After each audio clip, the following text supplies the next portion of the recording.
So what we're going to do is chat about what archetypes are, things like, maybe not in this order, what they are, why they matter, how the knowledge came about.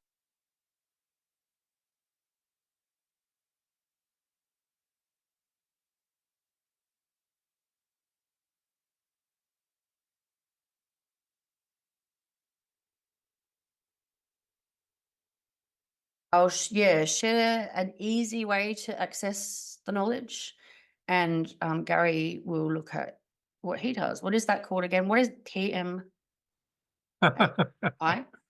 PMAI. Why is it It's called just that? it's the Pearson-Meyer archetype indicator, I think is the Oh, I. And Pearson and Meyer, um, uh, Carol Pearson, she's very well known in the field of archetypes. She has a PhD and she has a center on the west coast of the US. I think the center's still there, although she's retired back home to the East Coast, which is where what was she's her name? from. Carol S. Pearson. There's two Carol Pearsons who are writers, so Yeah, she's right. written books. And Is she the one who wrote the book that the work that you do is founded on? yes. Yeah. And so I encountered that when I did my master's in counseling. Her textbook, which is called The Heroes Within, Mm. 12 Archetypes We Live By. Yep. So there are more than 12 archetypes. In fact, there's an archetype for just about everything. But these are 12 key psychological archetypes. So if you just Google archetypes, Yeah. there's lots of people who are into archetypes. And most people have distilled the world of archetypes down to 12 key psychological archetypes. I say psychological because I'll distinguish that in a moment. You ask where they come from. Yeah, you could share about that Just if you before I like. do that, though, yes, the names for the archetypes, even if people work with the same 12, the names can differ sometimes. So I learned about archetypes. Well, I learned a structured way of working with archetypes through Carol Pearson's work, and she later collaborated with Hugh Meyer is his name. So Funny name. they're Sorry. researchers, and so they updated her original work that I just mentioned. They updated it together. It's based on research, and so now it's called the Pearson-Meyer Archetype Indicator instead of the original Heroic Myth Index, which is what I it was really called. like that name though. Yeah. Yeah. So archetypes. Some people might know about archetypes through Plato. Plato first talked about archetypes, and Plato, again, we are impoverished by not having access to the classics in our education these days. But Plato talked about the realm of ideas or the realm of forms. I think, to the best of my knowledge, they're the same thing, but I could be wrong about that. But that's the world we cannot see, where all things exist. In Plato's thinking, all things exist before they find form on earth. So they exist in archetypal form first. That's interesting. I kind of think it overlaps with the field of physics. Like we're talking about energies, really, when we're talking about archetypes. Yeah. And so on and on we rolled. When Carl Jung kind of revived the presence of archetypes in our lives, because if people know much about his work, that's Carl Jung with a J, J-U-N-G. The people who work with Carl Jung's work are called Jungians. Yeah, there's a really good podcast called This Jungian Life I would like to listen to more Right, often. But yeah. right. So he's a very interesting man. He was heir apparent to Sigmund Freud, but they differed so much that they uh, broke ways with each other.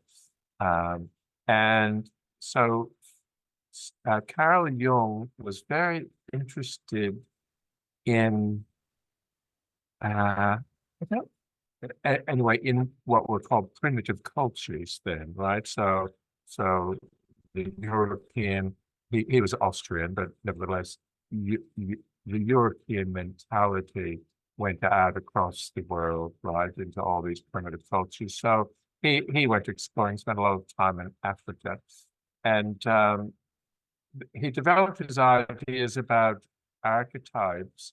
Well, he developed them further, I should say, through experiencing that no matter how different cultures were, there were very strongly defined roles that people played. And Mm, so the interesting. Carol Pearson's 12 archetypes are called, well, I won't go through them all because I could get Yeah. go down a track, but so for example, the warrior archetype, Yeah. Warrior, all cultures have the persona of the warrior. So Mm, we can take on, we all know what it means. You say the word warrior, and we know it's quite a descriptive word. We know that warriors have a lot of discipline, they have aims, mm, they're assertive, they have goals to accomplish, and warriors usually work under the umbrella of the king or queen. And uh, it, in terms of psychology, we could probably say they work, the warrior can be put to work under the direction of the integrated self as the king or queen of us. And mm. all cultures have the caregiver. And if people don't know what that feels like, just get pregnant, have a baby, and all of a sudden, it evokes all of these caregiving attributes around nurturing and compassion and all those nice So, qualities. yeah, the thing that I know we'll get to, I would like to just slot this in as to why we're actually talking about, because some people might be like, how does this relate to trauma? What the heck are you guys talking about? Is Yeah, in the archetypes, there's a shadow self. Like there's a part of it that's light and there's a part that's dark. So like I remember learning about Demeter, the mother, the caregiver archetype, yeah, and Demeter in the light as a mother who is whole and healed.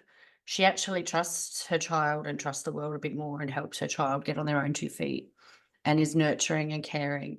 But Demeter in the dark, and I remember like I'll tell more about this after, but is overprotective, doesn't let her child out, and there's a darkness in and possession and all those kinds of things. But it's like the same archetype, but there's both sides. So when I found archetypes, what was powerful was the ability to go, "Oh, I have a shadow." Like, you know how we like to yes, pretend we're perfect? yes, And I was, like, actually confronted with my own shadow and went, "Oh, uh, that's actually not okay that I'm doing that." But what was really yes. great, no, we'll show more after. I just wanted to sort of slot in why we're talking about it, is Yeah, it gave me that's a good idea. Can I just follow up? I don't know if this is the kind of Socratic dialogue you had in mind, but you talk about Demeter and her parenting. You know who Demeter's daughter was, do you? Persephone.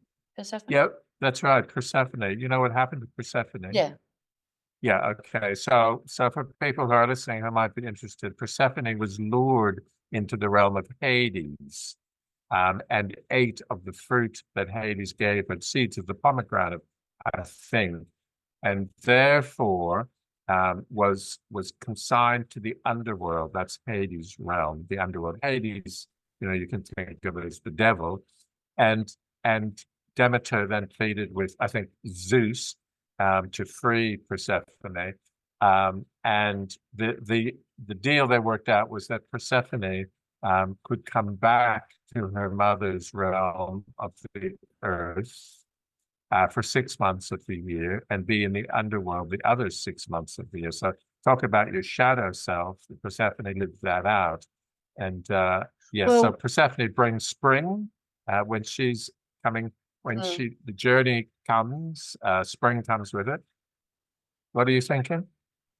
Oh, I was just thinking like, and we're one of we're those people that would just go, "Blah," get really excited.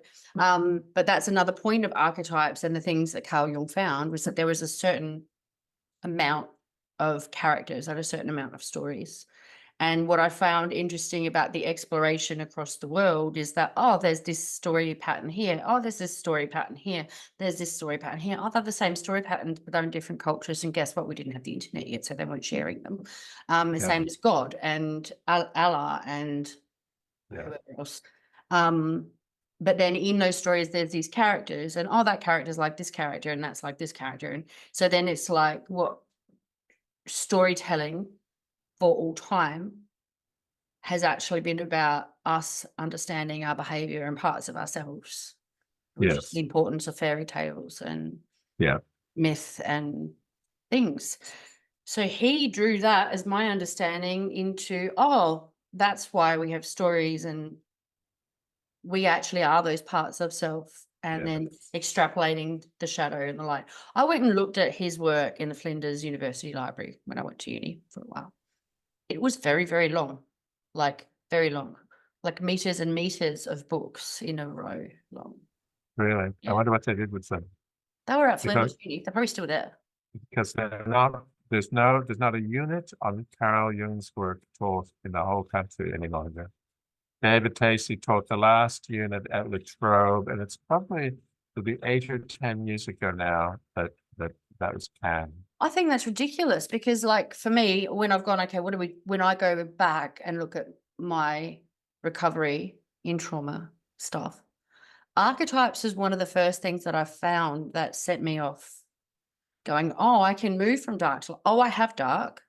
Oh, there's hope because I can move from dark to light, and I've got a picture of what that looks like Yeah, because of Carl Jung's work and yeah. others' interpretation of it. So I think it's pretty important. So you were talking about the work that I do. So rather than me talk about it, can you talk about it in a practical sense, what difference it made to you? So I'm thinking I just talked about the warrior, and Mm, you then talked about the shadow sides. And so we're talking about balancing, right? We mm. all those shadow sides are important parts of us, but we don't want them to be out of balance. So an out of balance warrior can be very destructive, Yeah, that's right? right. Same as the outer balance Demeter. But Yeah, that's interesting though. I guess like as a mum, I can see how the shadow is important rather than just I hadn't really even thought about balance. I'm like all light, all the way. Um, you have thought about balance because you sent back your recently mm. completed Oh yeah. PMA Yeah. PMAI form after 4 years, and Yeah. your archetypes, the way that Carol Pearson has this framework set up, we look at them in pairs, and those pairs balance each other. Yeah, yeah. So we've already mentioned the Yeah. warrior and the caregiver. Can we look at that shortly? That Yes. that work shortly. Get my brain back on track. It's so interesting stuff. And I think back to I'm just gonna look at my little agenda thing. Um, so hopefully that makes sense as to why we're talking about it. That was sort of why I went on that little riff, was like it's actually so hard, I think, for anyone to admit that they're wrong or that they have something to work on. We talked about that before we started recording. Yeah. Like the people who just live in life blaming everybody else. And it's like, dude, you and me can see straight up what's going on. But I guess this is a tool that can help, which is Yeah, why I'm it talking can. about it. So you asked how it helped me. I'll talk about your work soon. I'll just maybe talk about the introduction, like in terms of how I found it. And I hope I have my screens ready to share. I'm just going to quickly zip over before I push.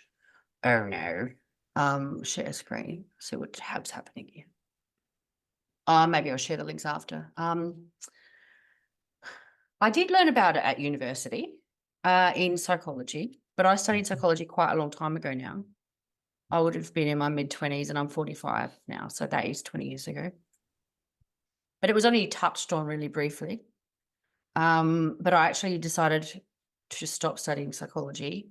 And like we talked about briefly last week about the idea of helping one person versus lots of people and how to do that. And so I actually stopped studying that and went and studied art, and I studied writing and sculpture, whatever. But anyway, in writing, came across archetypes as well. And it was very soon after I'd studied psychology, I was like, oh, they're here as well. That's weird. And so then it just kept playing in my mind. I was like, oh, and then my favorite musician, I'm going to show this quickly. This is my favorite musician, Tori Amos. I have her signature. And this album here, American Doll Posse, I'll share the link so people can deep dive into it. But she actually had 4 different characters. I'll go down to the grid. These are the 5 different characters, and they were all drawn on. The whole thing was about archetypes, and so she's actually played these archetypes, and then they wrote songs from like their perspective, and she told a story. Uh-huh. So here we've got confrontational warrior woman, unafraid and aggressive. That's Athena.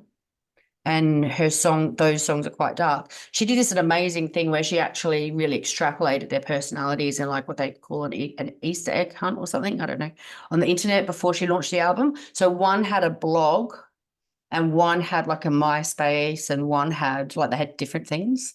It was really interesting. But it was really interesting to me because that was what led me to it. So then how did it help? Like I said before, I'll show you these books. Who am I? I don't know if these are my tags or someone else's tags because I've loaned this book to a few people. But they're really, I might take a picture and share it later, but they're really simple. So this is manager director, right? So that's probably not that helpful. But like you've got, it has a really brief example of, oh, this is stupid. Is it stupid? Light and shadow. And then it's got questions that you ask. And if you answer most of them, you would tag the page. So the top tags are like, for sure, the one on the side are like maybe. And then it explains the light, and it explains them in childhood, and it explains them, like light and the dark aspects. And so for me, when I got hold of this, I don't even know how I got hold of it. I was like, oh, that's me. So I actually got stuck on one. And I was in my first marriage, and I got stuck on one of the questions, and it was Aphrodite. And I was like, oh, that's not me. And I had it on the maybe. But this book actually asks you to use your intuition. It's a whole thing. I won't go on about it. But it's one of those weird university things where you can't go on until you actually admit the truth. And I kept getting stuck on this one, and I looked at it, and the question was mistakes. I think it was mistakes, sex for love. And I was like, that's not me. Who would want to admit that? And I was married. And then I was like, one day I was like, no, that's actually true. That's actually true. And then I realized my marriage was a sham and it was founded on drinking because we only saw each other a few times a week before we got married, and we drank every time. And that was the lead to me ending that marriage. But from there, though, and it helped me with my parenting because I was like, oh, I'm overprotective and overbearing. And I was like, I actually don't want to be like that, and I don't want to hurt my son. But I was hurt so much growing up, I just wanted to protect him, like really, really wanted to protect him. But I would have squished the shit out of him had I not actually learned to step back. And these books and those tools helped me admit that I had things I needed to work on and go and get therapy about, and things I just needed to learn to breathe through. And as I was healing,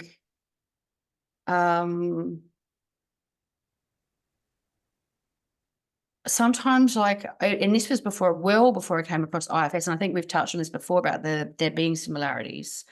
I remember not wanting, I was doing something to help me heal, and then this part of me just didn't want to do it. And then I was like, oh, I think that's like the shadow of this thing. And it was really resistant. And I just sort of nurtured myself through that. And I was like, that's the shadow. I am actually actively trying to work toward the light and work through that with that part, essentially. So it was just a really easy to use tool on the start of my healing journey. I think Yeah. that's kind of it doesn't answer the question in terms of your work. Well, they have that in common, though. They're easy to use tools that provide good insight. mm, Yeah. And ways to address the imbalances, should you choose to. yeah, this sun Yeah. is really You annoying. know, we need to keep in mind that our ways of being are founded on our coping mechanisms. They've been very important in our lives, but Yeah. they as long as they remain unconscious, because they start when we're not very conscious beings yet, then they start perpetuating dysfunctional adult lives. And so when we understand them, we have a choice to do something with them. Because generally speaking, we're not under the same kind of threats for survival when we're adults as we were when we were children. Yeah, and that's like in IFS as well, like internal family systems, is that part actually helped us stay alive. Yes, it was necessary. Yeah. Yeah. I'm gonna pause this for 1 second. Mm. So where were we? I just adjusted my situation. We're talking about our early coping Mm, mechanisms, which generally speaking no longer serve us in adulthood. And so our task is to wake up to them. That's the first thing. And the second thing is to make a choice about whether we want to keep them or not. And the third thing is to uh, bring them into our really to do something about it. yeah, and it's like as a kid, I think we might have talked about it Yeah, in our last one. We had, and it's a core component of complex PTSD is that being trapped. So as a kid, you don't actually have much choice other than to dissociate or freeze. And for example, like I said at the start of this video, I was triggered yesterday by something that's quite difficult for me. And even though I have like these logical understandings, my body is still going, no, my body is scared. And I kept dissociating. But because I've had so much therapy now, I can notice it, And I was sort of like well, slipping right back into this bubble. And I'm like, you don't need to be like then counseling myself and talking to my partner. We don't actually need to do that. We actually can hold these feelings. We can look at them. It's kind of the only way through. But it's that little part of me that tried to survive when I was younger. yeah, yeah. So does that like I've got this highlight that I hadn't actually put on our list yesterday. But what is shadow work? I guess what you just said is shadow work, isn't it? Really? Some people there's a lot of people who promote I'm a shadow worker, like it's all fancy. Yeah. But I feel Yeah, like it's not like that fancy. it's not mysterious. No. Like No, is it really what you just said? it's the hidden stuff. That's what we mean by shadow work. It's the stuff that remains in the dark until we shine a light on it. And that's what you talked about before. Like it's calling like learning to notice those things that aren't helpful that we sort of That's our task as human beings. So the difference between human beings and the other kingdoms of Earth is that we have self-awareness. Animals have awareness, they have consciousness, but they don't have self-awareness. So we can self-reflect, we can go inward and learn about ourselves. And then, so this, remember our mythology, we were talking about archetypes and mythologies.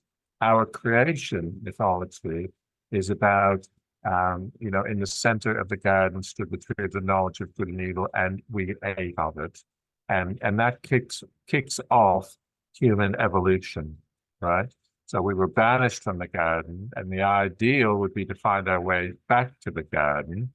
But we need to be cut off from our spiritual heritage in order to develop freedom. Sorry if I'm sort of taking several steps back, but our task in our evolution is the development of freedom. And freedom comes through making choices. and So you go on. no. So the things that happen to us when we're young, we have no choice over those things, and they get buried deep in our psyche. and we form patterns of protection. And as adults, when we have the possibility of greater consciousness, self-awareness, we have these great storerooms full of stuff to work on for our development. And if we didn't, we would just sort of, sail over the surface of life. And so when we talk about trauma, there's this real legitimate thing called post-traumatic growth, Yeah. right? They know that about people who get through their trauma or come to grips with it, because we never get over it, but come to grips with it, just as you were saying, oh, that's real about me, Mm. right? Instead of fleeing from it or fighting it or freezing, whatever it might be, we accept ourselves as we are. Mm. Yeah, and the difference being, and you and maybe anybody watching this or listening will know, is that when we learn about our stuff and the stuff that's tripped us up, and when we do something about that, we lead a richer life than we did before. Mm. And so trauma, in my view, is the depths of difficulty, right? Because of that sort of stuckness that goes with trauma, it's really hard to pry into that and to loosen it up and to bring it to light, never mind change it. Yeah. But when we do, we live life at a level that wouldn't have been possible had we not. Oh, And absolutely. Sorry, I cut And you off. generally speaking, people are very grateful for that once they're through the constant triggering and the constant chaos and so on and so on. Mm. Yeah, so that's post-traumatic growth. And that, for me, that you said constant triggering, and it freaking was for a long time. But Yeah. I feel like that comes after awareness. Like you can't unsee it. So when you're in the dark and you're drinking too much, you're working too much, and you're ticking all the boxes for humanity, like, you've got the good job. You've got, do you know what I'm trying to say? Like, Yeah. You've done all your duties. yeah, Yeah, and you don't realize that it's actually, some of those things are because you're actually a bit broken. And then yeah, because I remember when I first was diagnosed with complex PTSD, my son was a teenager.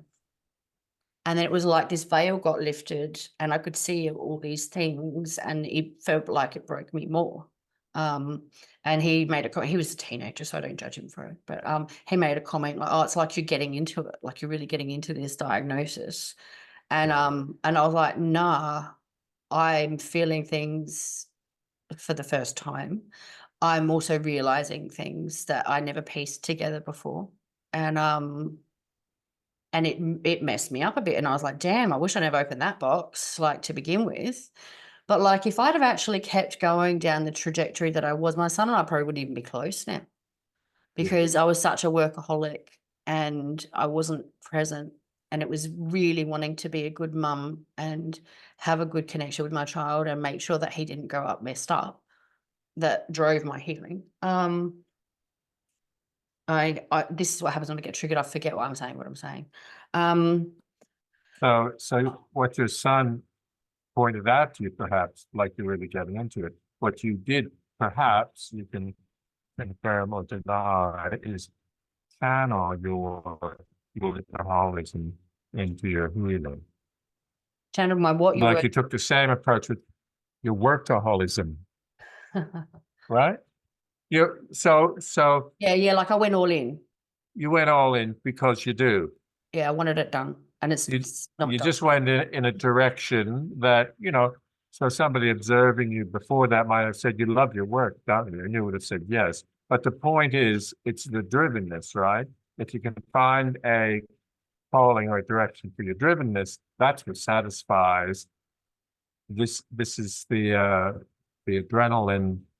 Um, Well, I don't know. There might be part of that, but it actually was really distressing as well. Like to realize what I'd lost. Like even a couple of days ago, yes. I cried to a friend. I was like, some days, like I've done a lot of healing, and some days I get a bit confused and still feel a bit hurt about things. And I said, I was grieving the fact that my childhood was taken from me. I was like, felt like crying saying it, So when you learn, oh, this is why I'm doing this, and then you're like, oh, that's pretty gut wrenching. That's Yeah. hard. Yeah. But there was something I wrote down. I wanted to sort of pull on from what you said before, and it leads on to this. Is you said our task? I think you said it. I think I wrote it down right. Our task is to find freedom. Freedom comes from choices, and I think one of the key parts, like I've had many years of different therapies and learning different things, and learning from people like yourself, is how to make choices and how to even get awareness. So, like, I found, and I just wanted to touch on that because um, it's easy to run around with blinders on for your whole life and not get awareness, and that's actually easier to begin with, but long It's term, not easy. It's what? different. Yeah, I It's was going not to say easy long though, term. as you No, would say yourself, right? You didn't have an easy life. no, my hair's got Sorry. something weird happening. No, you're right. I didn't mean it easy, but at the Yeah, time I it know feels what you like the mean. easier. At the time it It's feels, effortless. yeah, it feels like Yeah. the easier option. And there's a thing around Facebook. It says choose your heart, and it's like, we can choose to stay drinking for the rest of your life and die young and not see your grandchildren and have your child upset that you drunk yourself to death, or so that's a hard thing, but it's actually feels easy in the moment. But then choose your hard, choose to quit and live a healthy life, and Yeah. choose your hard. Yeah, unhealthy marriage where you're just going to stay there dissociated half the time and letting your husband push you around or partner push you around, whatever. That's hard to be in, but kind of you'll be like, oh, it's pretty hard to leave though. Yeah. But once you do, but then once you cross that threshold, there's post-traumatic growth, and then there's freedom. And that's my point. That's where freedom comes, is there, but how do you get there? And I think something you've taught me, and is a core part of IFS. And I would like to just do a tiny little explanation of the parts of the being, because it got lost in a podcast that I lost, is talking about strengthening the self. So like when I was doing, like I had a psychologist years ago, and I learned about the observer self. So you step back to observe yourself and you're thinking, oh, I noticed that I'm thinking this thought, rather than that thought happened in my head, therefore it's true. So you learn about the observer self. Um, but the more time we can spend in our true self, the more aware we are of what's happening in our inner world. And then it gives us the ability to make choices. I feel like that's the main thing of all of this. Like, what do you think? Like, I don't know. Yeah. Well, as I say, it's actually freedom. It's not happiness, right? Mm, Life's not about happiness, but it is about, the integrity of the human being is around freedom. So even when people like Viktor Frankl or Bonhoeffer are in Holocaust camps, they discover their freedom. They don't have freedom of movement, mm, and they don't have freedom about what they can eat, et cetera, et cetera. But they find their freedom within, and that's freedom of how they think, how they feel about things around them, and so on. Yeah. So and there are two examples. Mind you, a lot of people died in camps, as we know. They're there to survive. Actually, Bonhoeffer didn't survive the camps, but he smuggled out a fair bit of writing. He was a Lutheran priest, German Lutheran priest, and a very wise man. Um, I'll look him up. I really enjoyed Viktor Frankl's book, Man's Search for Meaning. yeah, That helped me a lot. yeah, Uh, yeah. So yeah, again, it's hard to. Generally speaking, we live in the Western capitalist world where the American influence, it's not European in its origins, but the American influence is around um, uh, freedom, the land of the free. But the expression of that freedom in America was mainly an economic privilege. and happiness. That was the core of Mm. American There's a lot of that. culture. Yeah. Yeah. And Oh, and so happiness looks like it should be our motivator, but for people, and what I was alluding to before, when you start to do personal development stuff, you realize the richness, the inner richness that comes from that, and that by far outweighs the kind of happiness, the hedonistic sort of happiness. yeah, the Uh, superficial. I've got the house. I've got yeah. yeah, like I could care But if less you don't about that know that, now. if you haven't taken that path of developing the inner world, and it usually comes from pain, it's Mm, initiated through struggle. Um, if you haven't gone there, then you don't know, right? So, yeah. yeah, have bigger and better holidays and cars and homes and so on because you don't know better. And I've also found a lot of peace, and this is the question I was going to ask you. I don't know why I can't log into this to see my notes. I wanted to ask you to just, I don't know, quickly explain, because another thing that I do find freedom in, and it took a long time to accept it because it also means accepting other bigger concepts, which I won't get into. But I know, like, we have our body, and like we can think, but I've got notes somewhere, and there's a podcast that I accidentally lost. My computer crashed. Like you've explained to me before, like there's like a higher self and a thinking, and can you explain that to me? Yes. Yes. Sorry. So, Maybe I'll find a well, diagram. again, it's one of these things I think that um, people don't necessarily think about. We're not taught to think very deeply. And so in the field of psychology, so I'm a counselor and I'm a lecturer in counseling. So it's been 25 years now, I've been presenting stuff to people. And I think it's my job to be very clear um, in terms of making sense out of what is a very broad, an understanding of what it means to be human is quite an undertaking. So I do my best in terms of deepening my thoughts, and in order to get people to think, right? So I'm teaching people counseling, and in counseling, it revolves around our thoughts and our feelings or emotions and our behaviors. That's what psychology is all about, the interaction of those three things. Yeah. And the psyche is another word for soul. They are the same word. One is Greek and one is Roman or something like that. I can't remember what's what, but they are the same thing.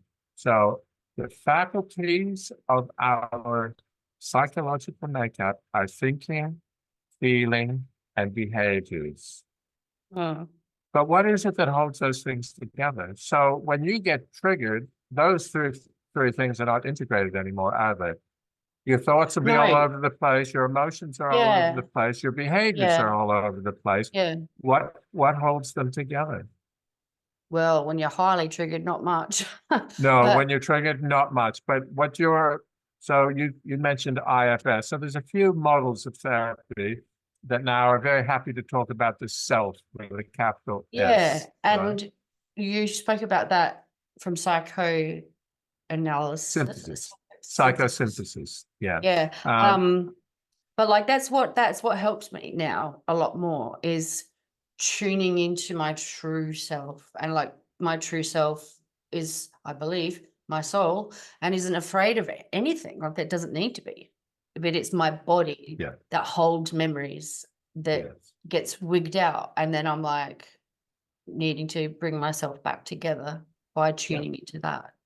So I would you talked about soul, the true self. I call that your spirit, your individual spirit.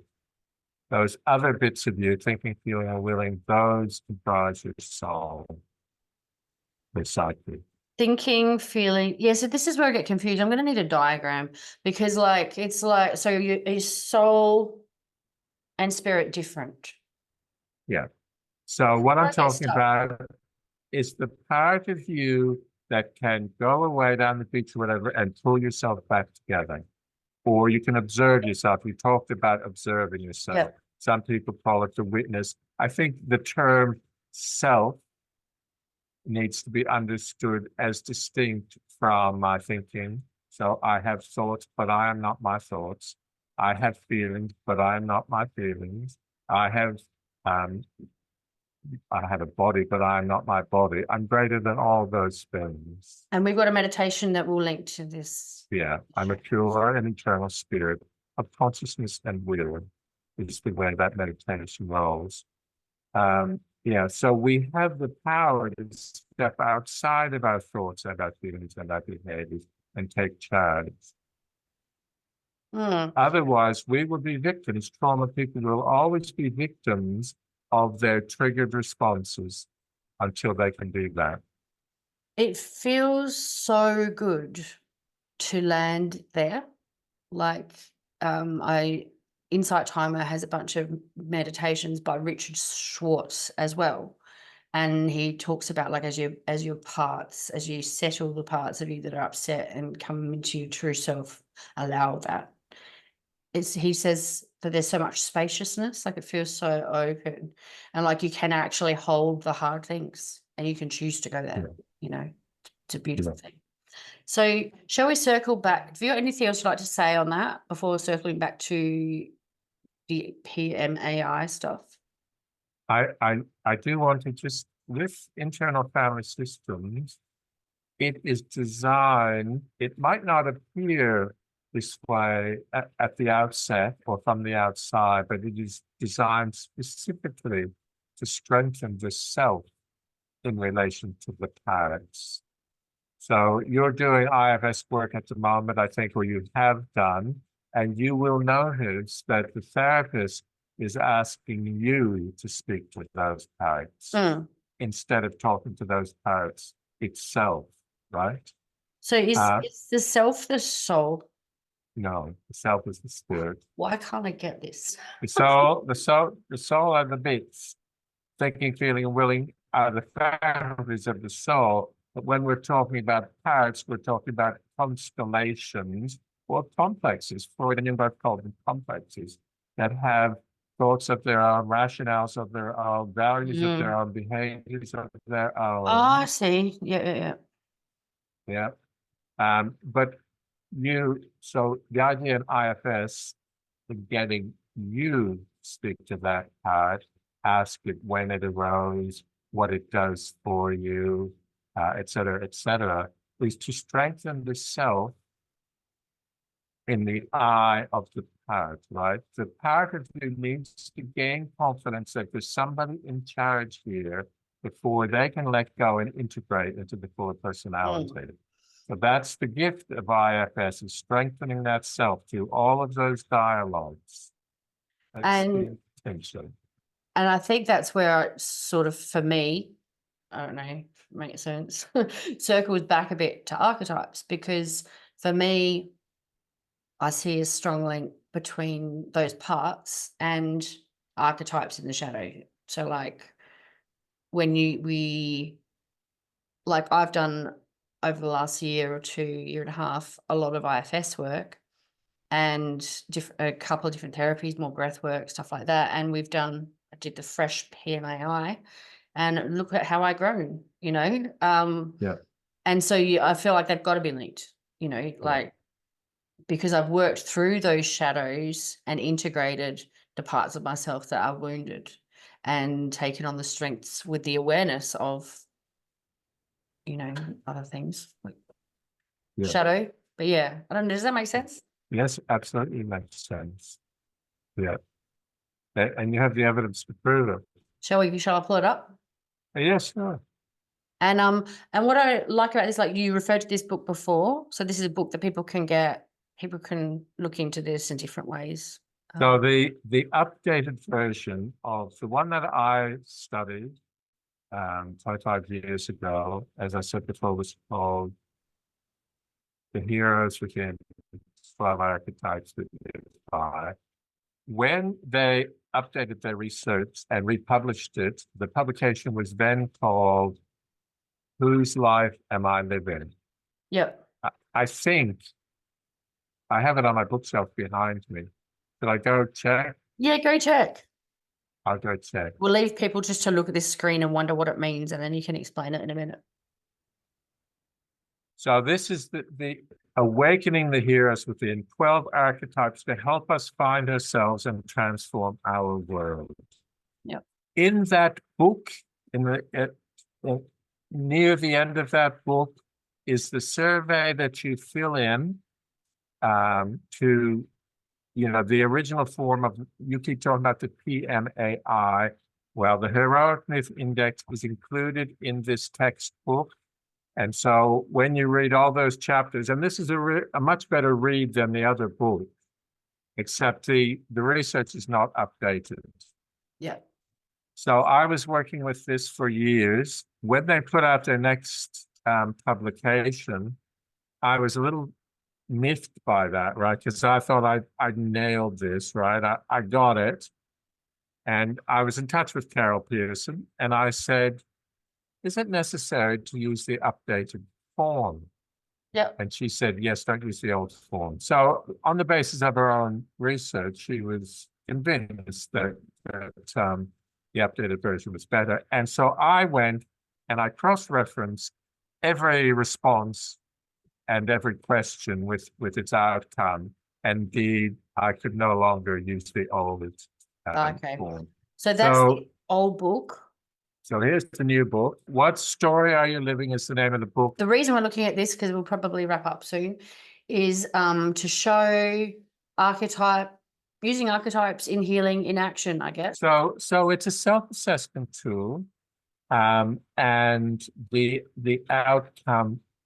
So this is what the outcome of it, right? Like with any survey, they will gauge. So those are scores out of 30. And they're in pairs. It's significant. The individual archetypes are significant, but the paired archetypes are quite significant as well. That's where you find your balance. So the balance between the innocent and the orphan, that's about trust and mistrust. Psychology also, Erik Erikson's childhood development work talks about our first fundamental predisposition in life is to be trusting or not trusting. And now we've learned to talk about secure and insecure attachment. And so those are represented in archetypal form by the innocent and the orphan. The difference being, as Andrew keeps emphasizing, both of those have their strengths and they both have their shadow side. And when you put them together in balance, when you can find the balance of those, that's where your real strength comes from. So if you're born into a loving, supportive family and everything is going really well, then the innocent is going to arise. And then at some point, you're going to start school or have brothers and sisters who fight with you, and your world's going to come crumbling down because you realize it's not all good and wonderful. And so you're going to start to put up walls and become more resistant. That's the growth of the orphan in you. And the balance of those, we sort those out in the first few years of life. But if those influences are really strong, so the orphan, for example, if there's nobody to care for you in your very early years, you start caring for yourself. You get the unconscious understanding that you're in this alone. So can I ask a question? Sorry. So Sure. that in a dream world, would my orphan and creator be a bit more in balance? I was looking at the top one. Yep. So the top one is 2020. And what this tells us is in 2020, when Andrea did her first test, the orphan was very high. She was very protective of herself. So the innocent, the trusting part of her, she didn't really let out. The orphan dominated that balance in her. It also keeps her quite aloof from other people. She's very independent, critical in her thinking and so on, but not so connected. That's not so easy for her in those numbers. In 2024, when she did it again, and she's done a whole lot of work since then, that's a great balance for an adult to have. So your innocent is operating very strongly. You can have very trusting relationships with people again. What that says to me is your orphan is very well developed, so you can let your walls down now. So that imbalance in the second one is very favorable to having relationships with people, which are very important to games. Well, I when I saw I knew that it mattered, but I wasn't exactly sure how because I haven't studied it like you. But I know I also have done an attachment quiz recently, and it put me in there's a quadrant, and I was, like, smack bang in the middle of secure, and I was like, "What?" And when I first did a quiz, and I always try to make sure I do reputable ones, I actually was equally messed up on all of the kinds of not so great attachment, like anxious and whatever they all were. It was Yeah, all around 33%. None of them was a good one.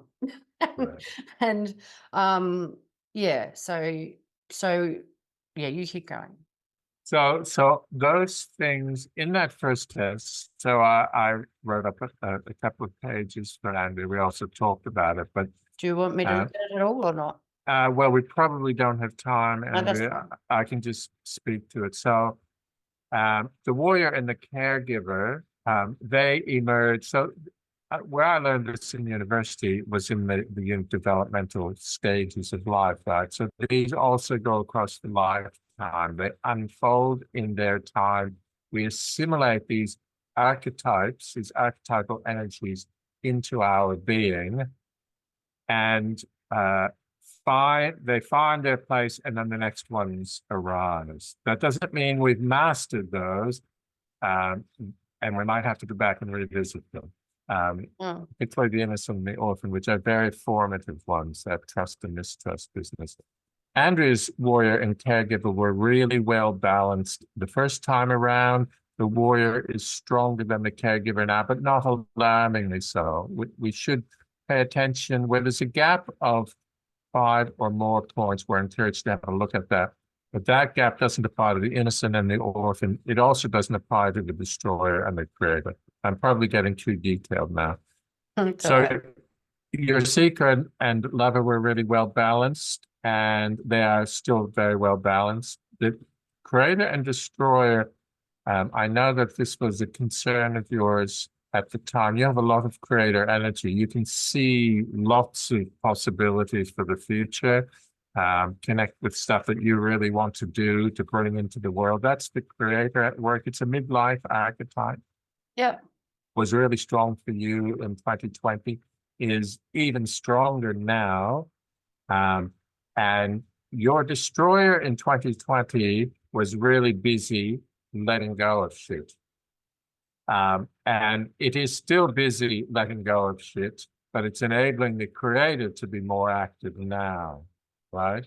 So Mm. that the destroyer, if you're engaged in bringing stuff into the world, the destroyer is very helpful in separating the essential from the non-essential and letting you know what you don't need to worry about, And right? that's Just, like the Kali energy, burning oh, stuff, okay, okay. you know, So yeah, now the other day. you're really clear about moving into the future.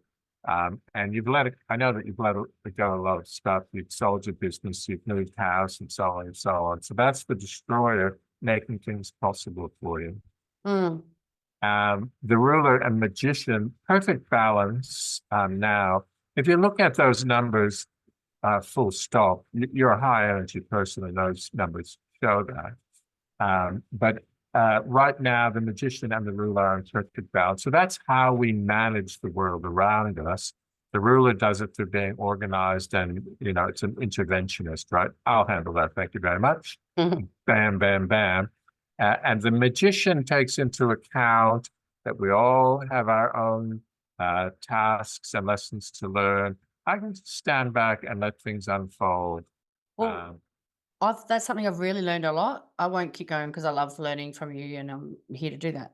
But I'm pointing at my laptop like it matters. Magician 23 in 2020 and 27 in 2024. I actually have come to believe that the universe has my back and things yeah, just unfold and I can't fucking control everything. no, And even when I try, things sometimes get worse. yeah. But you also have the comfort of knowing that you can You know, if things aren't going well, you can step in because your ruler is just as strong as your magician. Mm. So that's the thing with them. If they're both strong, you can let things unfold and step in when you need to. And your sage and jester back in 2020, 28 and 15, that's quite alarming, you know, in terms of heavy. The sage is very serious. It's the Mm. seeker of truth. And these late in life archetypes, I mean, we have these energies all through life, but they're only, not only, they're poignant, particularly significant at particular times. So the sage and jester, um, at, in our foremost at the end of our life, when we have determined, we reach a point where we think we understand what's important about life, and the sage would say truth is the important thing. The jester would say enjoying life is what's important. And they are both very important things. And when the sage is 28 and the jester is 15, there is no time for enjoying anything, Mm. right? The jester actually is dissociated at 15. I want nothing to do with you. Thank you very much. And if anybody talks about going out and having fun, I just look down my nose at those people because they don't get it. However, but it's heavy, right? Everything is really serious when the I sage, remember feeling like that, yeah. you know. And they're much better in balance now. Um, the jester came up to 23. I don't know how you did that, but life must be somewhat more enjoyable now. I laugh at it. I just so much happens. I'm just like sometimes it's like you should gotta be fucking joking, like you know. And over the last year or so, um, I've made comments a few times about being a comedian. Like I have people in stitches when I'm telling the Right. worst stories, and I'm like, well, you've got to laugh, like, or you might just die. So Yeah, like, just let it go. And some of the ironies, and I think also that's part of being in my truer self as well. It's like it reminds me. This is weird to say. I remember when we first started working together in different capacities a few years ago, you'd have this like you're older than me, obviously, but like you sort of had this giggle about you. So, um, like when I was really serious, you just sort of have like a little giggle and be like, "Oh, you don't know yet." It kind of felt like that, like not in a bad way, in a good way. And I feel a that's my bit, magician speaking. yeah, I feel a bit like that myself now. You Right. know, like I don't know what's around the corner. I don't Yeah. know how the universe. I can't be bothered being scared. Like Yeah. I can't be bothered. So Like, that's the magician speaking, actually, but it mm, creates room for the jester to poke its head out, right? yeah, yeah, Yeah. yeah. Yeah. So I didn't go to comedy school to get that up or anything. I just I just became more me and let Yeah. myself be more me. Yeah. And sometimes it's dreadfully inappropriate. Well, and another aspect that I can see in your chart is it's much easier for you to be with people now. So you know, with an innocent of 12, you were probably always on edge Mm. when you were with people, hard to let your guard down, um, and much easier now to just be in a space with people. Well, the one thing that's happened, I think we may have touched on this before, even just in our chats. There's this Buddhist theory of non-attachment, and I feel like that needs to be in the attachment world more. Like you've got secure attached, but I Oh feel yeah, like okay, non-attachment isn't actually about I'm protecting myself and I'm distant yeah, because I'm scared. Non-attachment is going whatever will be, will be. yeah, Like I can't control it. If someone turns on a dime, so what used to really affect me is somebody turning on a dime and I would be shocked and hurt. Whereas now I'm like, humans are just humans. Like we're gonna make mistakes and some of them are gonna turn on a dime and some of them won't. And all I can do is just keep healing and being my best self and accept where that person is at. If they turn on a dime, they do. Maybe I'll see them later. Like yeah, it's not um a fear, it's just acceptance. yeah. And I does that ring true for that innocent coming up? It's like I just It's not caring, it's just Sure, sure. Yes, there's a whole lot more mobility in your well, you talk about becoming more yourself. So there's that kind of fluidity, mobility in your being. All of those things. I don't know what the hermeneutic or the particular key was that got all of those things in motion, but they've all changed significantly and allow you to be more fully human, if I can put it like that, right? yeah. Instead of constricted. By that, I don't mean you weren't human, but you were constricted by your fears, mostly your Yeah. protectionism, which is very clear between your innocent and the orphan. You know, again, the earlier ones go the deepest. Um, and so the field of psychology, when it puts our trusting selves or untrusting selves as foundational to our being, that is very true. And that's what we see here again. So the insecure attachment styles are quite indicative of what this chart might look like for people. Like the 2021 as in insecure attachment because my innocent is that what you mean? Yes, that's Yeah. what I mean. Yeah. Not my now one. I'm secure No, attached. you are really cool, man. I'm so cool. And for Yeah. me, that's what this whole I think we can probably wrap up in a second with this kind of conclusion, unless you have something else to add, which you're welcome to. Um, for me, that's what this whole series, once I work out a name and what it will be, and if there'll be a course and whatever else is all about, is actually sharing how I got from 2020 to 2024. You know, So that's a really good um yeah, I know that your um, work is about helping people understand complex trauma. And this is a window through which you can do that. And it's probably, you know, for me, this is you're the one who made that connection, right? I didn't prescribe archetypes for trauma. You were interested in the archetypes workshop and you came along to the workshop. yeah. And in fact, I was only learning about trauma those same few years ago. Well, we had some Uh, interesting discussions at one of those workshops. I was like arguing with you. Yeah. Well, it was that recent that I finally got you know, the world of trauma open to me when I stopped lecturing all the time and opened the doors to my practice to mere mortals instead Mhm. of word of mouth sort of existentialist types. That I started encountering trauma. And of course, you know, it's shone a light on my own childhood as well. So I understood it from a Mm. that perspective. And that makes sense to what you just said because we're in or saying our messages. I was asking if you were looking at running more of these kind of workshops, and you were sort of like, well, because you said you were looking at running groups one day, maybe. No. I'm very happy to run archetype workshops. I've Oh been yeah, too caught up teaching. It is very rich learning for people. They do appreciate it. Yeah, yeah, yeah. And um and obviously like for me to even be able to look at these scores and have this discussion is really, really cool. And to be able to use it as a message of hope. And but no, the reason I was saying what I just said is because you were saying about like you were teaching more than practicing, but I'm glad for the world that you went back to practice because that's where you learned all this stuff and put it to the action. trauma stuff. Yeah, Yeah, yeah, and put it to action and deep dived into it. But like just in life, it's we find ourselves, oh, we'll do this thing and then we might not be so happy with it anymore. But look at all the stuff that we learn, it's yeah, pretty cool. that's right.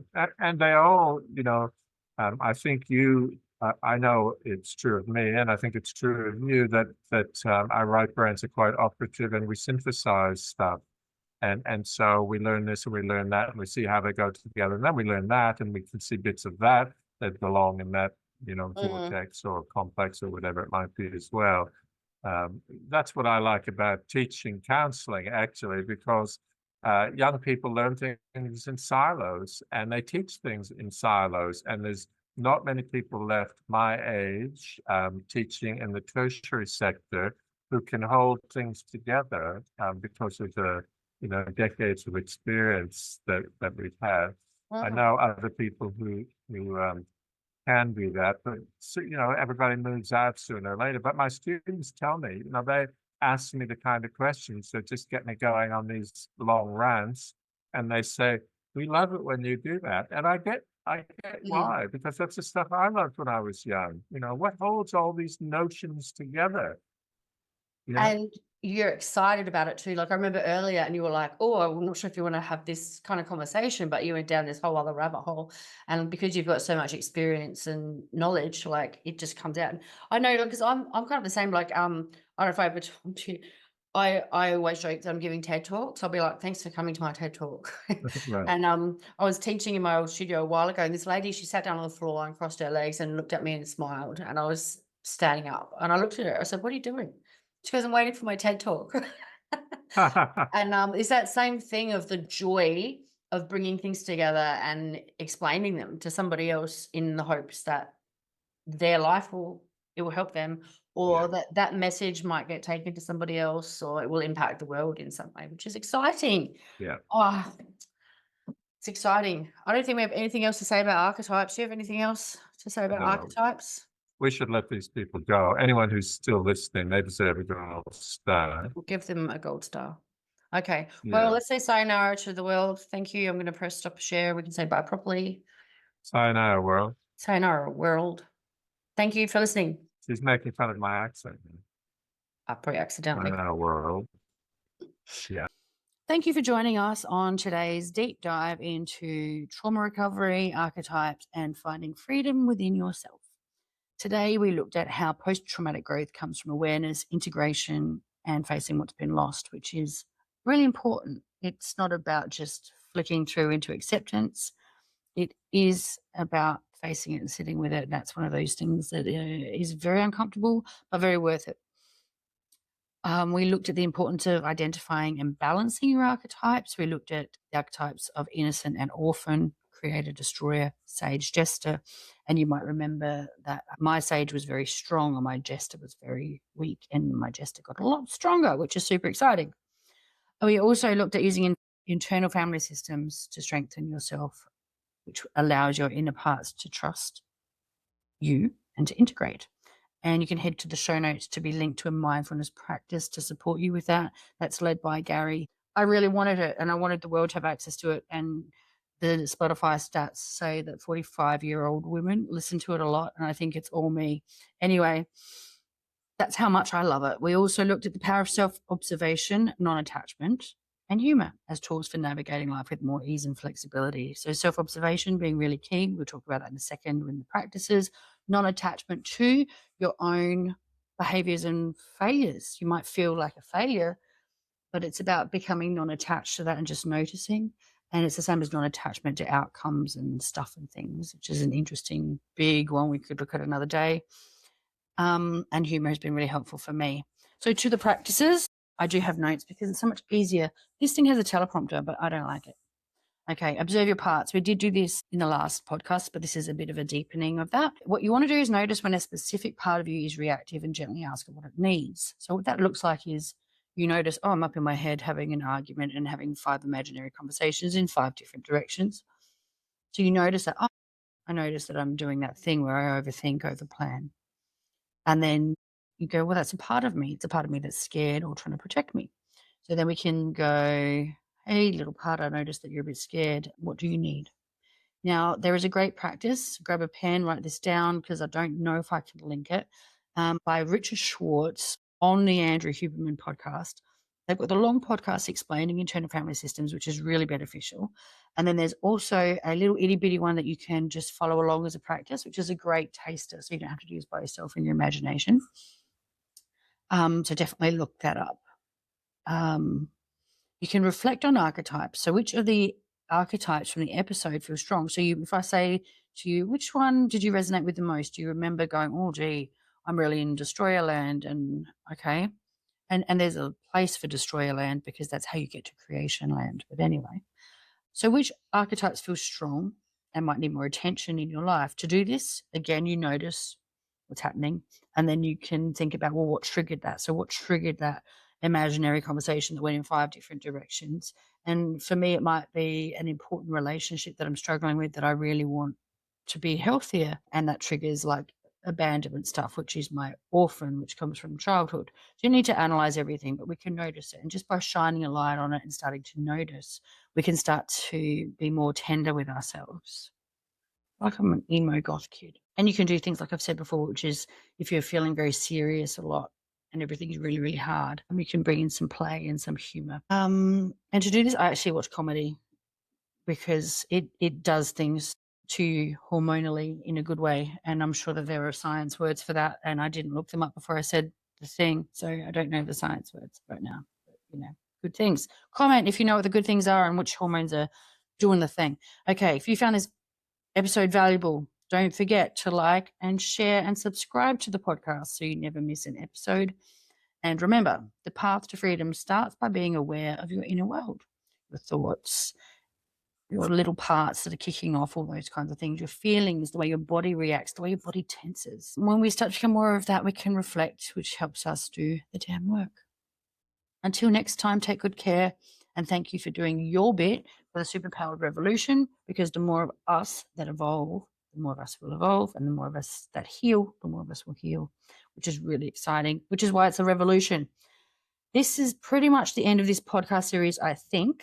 I may be able to do a Q&A with Gary at some point. It was a massive, massive blessing that he did this work with me and brought it into the world. And I'll be doing other podcast series with similar heart and intention really soon. So till next time, keep healing, and over and out. Bye.